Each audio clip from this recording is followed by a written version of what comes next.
يعني ان شاء الله بتكون بعشقوت الافتتاحيه وبتعم كل كسروان اجواء الفرح والموسيقى.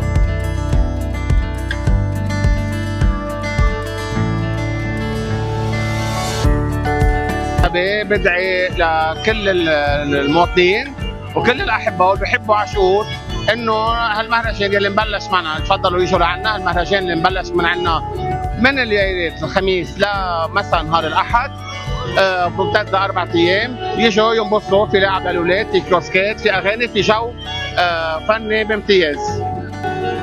وضروري نحن نبحث مش بس عن انماء حجر وانماء مؤسسات، لازم نبحث عن الفن، عن الفرح، خلي ضيعتنا على طول عايشه بجو سلام وفرح بين الجميع. نتمنى كل سنه يقوموا بهيك نشاطات والعالم تكون مرتاحه ومبسوطه، تطلع عليك العالم كنا احسن من هيك. نتمنى هي عاشور، وهيدا صورة عاشور الحلوة خلها تبين لكل لبنان. نطلب من كل العالم تشارك وتيجي تنبسط بهالعيد الموسيقى، وان شاء الله يكون سنوي.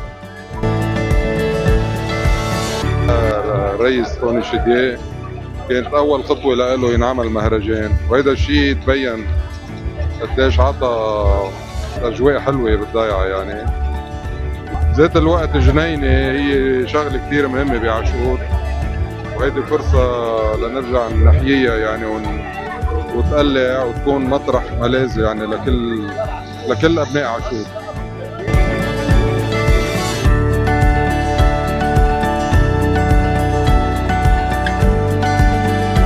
احنا من وقت ما وصلنا على المجلس البلدي قررنا واخذنا قرار انه يكون عندنا انماء بكل المجالات، المجالات الثقافيه والمجالات الانمائيه، وعم نركز اكثر شيء على الاشياء الثقافيه والترفيهيه اللي نحن بحاجه لها والعالم بحاجه لها.